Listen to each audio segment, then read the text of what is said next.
Alright, in this video we're going to go over this classwork on continuity, and I'm going to go through the odds and then you'll be able to do the evens. The first 6 here though, we'll go through all these together. So I was asking this in class, what kind of discontinuity is shown below? So we all agree that this is a jump discontinuity. And here we have an asymptote, so this one would be an infinite discontinuity. Number 3 is a removable discontinuity. Number 4, you can see it bouncing back and forth. This is an oscillating discontinuity. So those are the 4 main types that you should recognize, what they look like. And then when we get to number 5, again we have another removable discontinuity. It doesn't have a point like this one, but it's still a point that's taken out. It's removed, so that is removable. And here again we have another example of a jump discontinuity. So that's all you have to do for 1 through 6 is identify the type of discontinuities. 7 through 16, here we have to find the intervals where the function is continuous and classify any discontinuities. So we can do this on the graphing calculator, and we can also do this algebraically. So let me pull up the graphing calculator. Alright, so here we are on the graphing calculator, and we're going to go to y equals, and we're going to type in our function, which is x, hold on, let's get a fraction up here, so go alpha y equals, enter, get the fraction, and on top we have x plus 3, and on the bottom we have x squared plus 3x. So when we graph this, you can see right away that we notice that there's some kind of asymptote here. It appears to be at 0, but we don't see anything else, any holes or gaps or anything. You're not going to see the holes on the graph here, but if we press second graph, we can examine the table, and right there at 0 we see our error. That's where we had the asymptote. If we go a little bit further, we also see another error at -3. Although we don't see anything wrong here, it's most likely going to be a removable or a hole there, removable discontinuity. So now that we know what the graph looks like, let's show this algebraically. Okay, so back here we have x plus 3 over x squared plus 3x. It's kind of similar to what we did when we were doing limits. We want to factor everything. So the bottom we can take out a GCF of x. And then we notice that the x plus 3's are going to cancel out. This is a rational function because it's a polynomial over a polynomial. And anytime we have factors canceling out, put a little 1 there to remind me, that tells us that we're going to have a hole or a removable discontinuity at the x value that would make that 0. So putting -3 in there would be bad because it would turn the whole denominator to 0. That's going to give us a removable discontinuity at x equals -3. We can also see that we're going to have this extra x left over, and any factors that are left over in the denominator are going to give us, and when we set them to 0, those are going to give us asymptotes if they ever equal 0. So x cannot equal 0. That's going to give us an infinite discontinuity when x equals 0. So we have 2 discontinuities here. And so we can write, where is this function continuous? Well, this function is continuous everywhere except for 0 and -3. So the intervals of continuity would be from -infinity to -3. That's the first break. Union -3 to 0. And at 0 we have our asymptote. And then from 0 to infinity. So we're going to write the intervals where it's continuous in interval notation.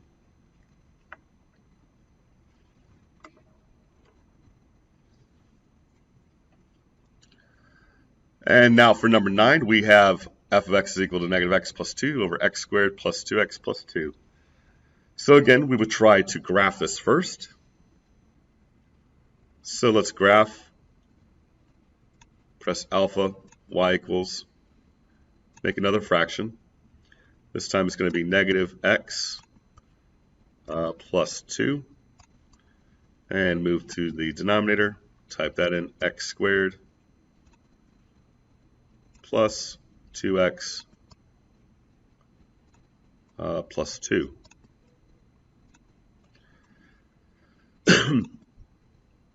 Here's what the graph looks like, and it doesn't look like there's any problems with it. It looks like we'd be able to draw this with our pen or pencil without lifting it. I don't see any breaks or any asymptotes. And if we look at the table and we try to scroll through it, you're not going to notice any errors either. So just by looking at the calculator, it doesn't look like there's going to be any discontinuities. But let's try to reason through this algebraically as well. So let's go back to our paper.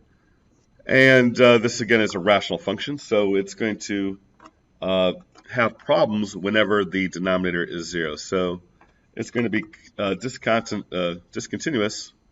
So it's going to be discontinuous when the denominator is equal to 0.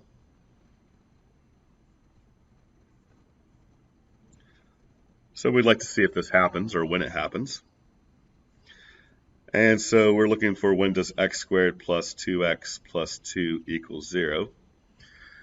And that's a quadratic equation, which we can solve by a variety of different methods. One way is to complete the square. So we'll move the 2 over and complete the square. So we take half of the 2 is 1, squared is 1, add that here, add it over here. Now the left side is a perfect square, which can be factored into x plus 1 squared. And on the right we have negative 1. And we would take the positive and negative square root of both sides. But the square root of negative 1 is an imaginary number, so we would have solutions of negative 1 plus or minus I. So it has complex solutions. And so this bottom is never going to equal 0. We can also do it by graphing. If you plug x squared plus 2x plus 2 into a calculator and you graph it, you should see something that looks like a quadratic. It doesn't touch the x-axis, so there's no real zeros, no x-intercepts. And so this is going to be continuous everywhere. So there are no discontinuities because the bottom is never equal to 0. So this is continuous. This is continuous everywhere from negative infinity to infinity.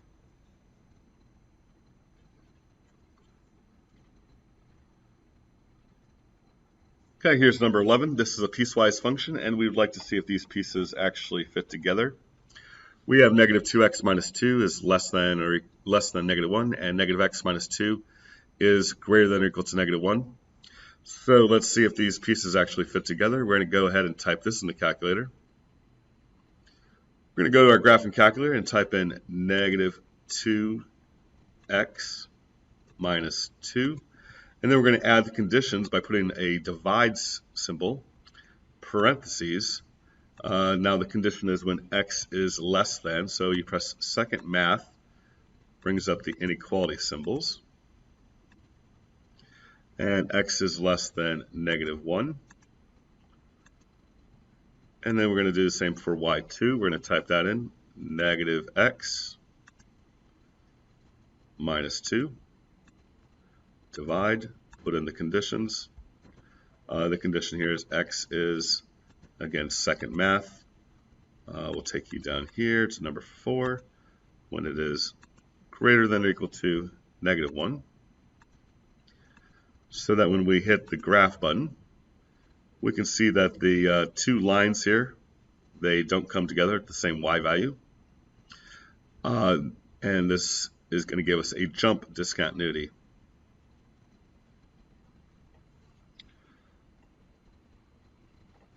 We could also do this algebraically, just put negative 1 into here. And that would give us 0. And if we put negative 1 into the second one, it looks like we're getting negative 1. So the y values are not going to line up. So we said we have a jump discontinuity at x equals -1. So this function is continuous everywhere else. So it is continuous from -infinity to -1, union -1 to infinity.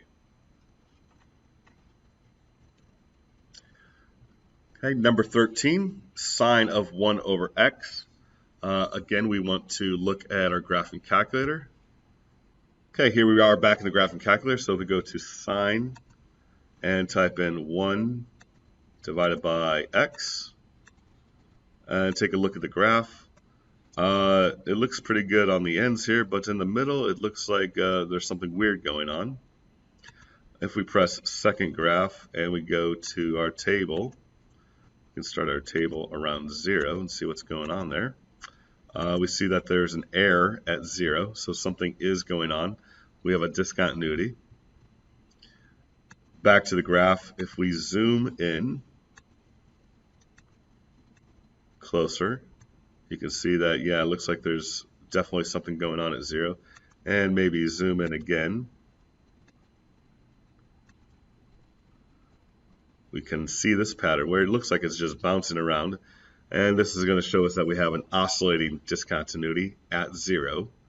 Looks to be defined everywhere else, but 0 is going to cause us some problems. So this one again has an oscillating discontinuity when x equals 0.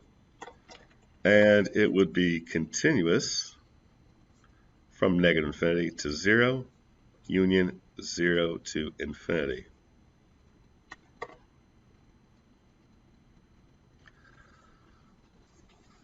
For this last one, it's also a piecewise function, but this one's a little bit different than number 11 because this one is saying that the function looks like it's -x squared minus 2x almost everywhere, except at one particular point, except at -2, where it's going to take on the value of 2. So this is going to have a point taken out of it, and that point is going to get filled in by -2, 2. So this is almost everywhere.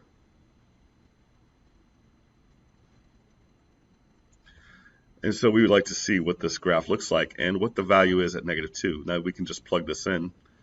-2 squared minus 2 times -2.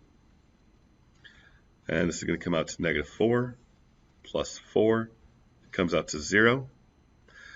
So the y value on the quadratic here, on this parabola, is going to be -2, 0. But this point is -2, 2. So it's not quite the same thing. When you do graph it, if you graph this parabola, it would look something like this, except it's going to have an open circle here.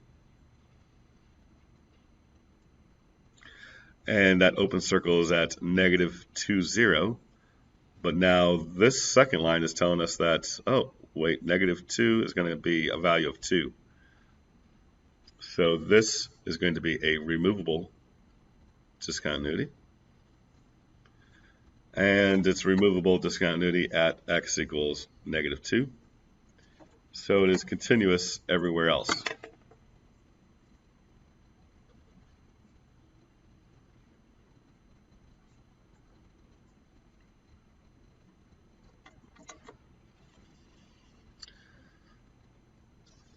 All right, for this part, we are answering the questions here on the right using this graph. And basically 17 here is not really a question, that's just what I put over here. So these are the questions. And so f of x is graphed to the left, we're going to find f of -2. So we go to -2, what do we notice? F of -2 is equal to 0. If we're taking the limit as x goes to -2 from the right, because it's got a little plus sign there, that means we would come down close on this side. And as we get closer and closer to -2, the y value is equal to 0. So are these the same? Is the right-hand limit equal to the evaluation? The answer is yes, they are. And is the function continuous? For our purposes, we're going to say yes. So it can be continuous at an endpoint. Some books and some professors might say that that continuity is not defined on endpoints, but The function is not defined over here on the left side, so we can't take the limit as we go to the left side. So all we can do is take the limit from the right side and see that it matches up. So this is continuous here. Someone asked, what would it look like if it was not continuous on, another example. So if it looked like this, it was still like an arch there, and then that being an open circle and filled in, so that would not be continuous. The next part here says find f of 2. So what is f of 2? Well, f of 2, we try to go along here when x is 2, and here is the point that we have. So f of 2 is equal to -1. But when we take the limit, we would have to come along this side. So when we come along the left here, we'd approach that. And when we come along the right side, we approach that y value. We're approaching the same y value on both sides. That y value is 3. So these functions, the limit is not equal to the function value. So we say no. Therefore, it is not continuous. It doesn't meet the definition. The definition of continuous is that the limit, as we get closer to that x value, is the same as the function value. So if we say no here, that means that it's not continuous. The next part says, is f defined at x equals 3? Well, x equals 3, no, it's not defined there. There's no y value along x equals 3. So we could take the limit as we go to the left and right, but it's not going to be equal to the function because the function is not even defined there. So it's not continuous, but we could fix it because this is a removable discontinuity. So to fix it, we say what value should be assigned to f of 3 to make the extended function continuous at x equals 3. So basically, what would we need to fill this hole in? So if I wanted to fill in that dot would say that f of 3 is equal to what y value? Of course, it would be 1. Okay, 19 through 22, I should say that these are open-ended. So I should see lots of different answers here, lots of different ways to draw these. So you're going to draw your own functions that, your own graphs that meet these conditions. So for 19, for example, it says f of 2 exists. Okay, that means that there's a point there. And that we can take the limit from the right side, and that's equal to the actual function. So let's go ahead and fill in some function here. We'll make it down here.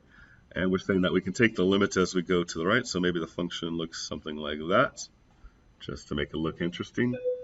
But the overall limit does not exist. So that means that the limit from the left side would not be the same thing. So we could make it look like this. Maybe make a jump discontinuity. And again, you just draw on your own thing. So that graph would meet both of those conditions. So I'm looking for something where the function exists, the limit on the right exists, but the overall limit does not exist. So go ahead and you'll try the 20 through 22.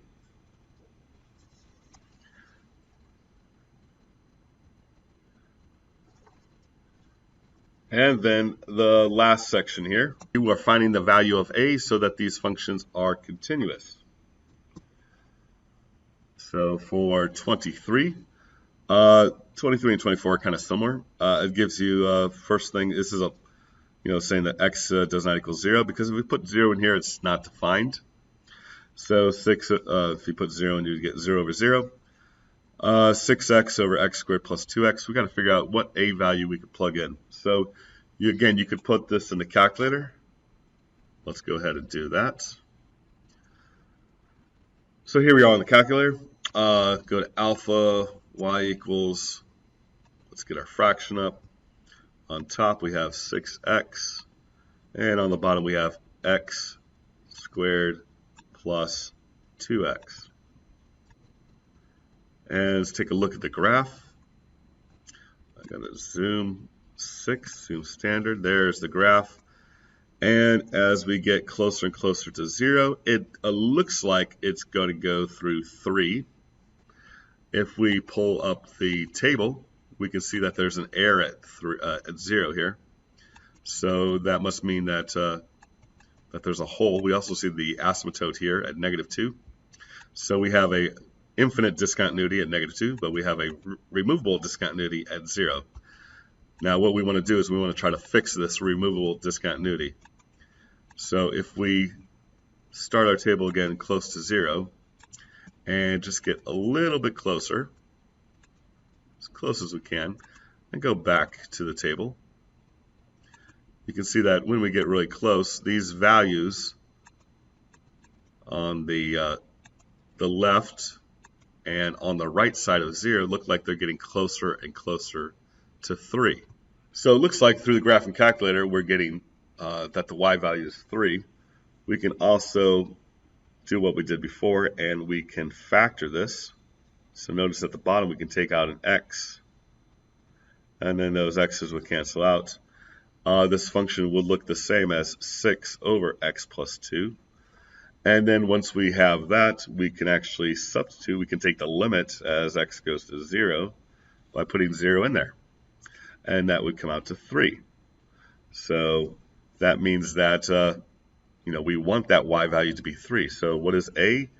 A here has to be 3. 0, 3 would be the point that fills in that open circle. So you're going to do the same for 24. 25, 26, 27, 28. These ones have two pieces on the left side and the right side, and we need to find the a so that these pieces match up. So this is going to be easiest just to do this algebraically. So notice that here the x values where they come together is 2. So what I want is I want the y value on the left side to equal the y value on the right side when x is equal to 2. So here's the left side. Here's the right side. Set them equal to each other. Then we're going to plug in the x value where these pieces come together. And the x value here is, again, exactly where this seam is. We're going to put 2 into this equation. Simplify it. So on the left side we get 7. And then this we can write as 2a plus 1. Subtract 1, divide by 2. We're going to get a is equal to 3. And for 27, you would do a similar thing. Set the left side equal to the right side. But this time, we're going to plug in an x value for -1, because again, that's where the two pieces are coming together. So the left side is x squared minus 3x plus a. The right side is x cubed minus x squared. And the x value again is -1. So you plug that in. And I'm just going to leave it at that and let you go ahead and solve that for a. Alright, I hope that helps. Let me know if you have any questions. And we'll see you next time. Bye!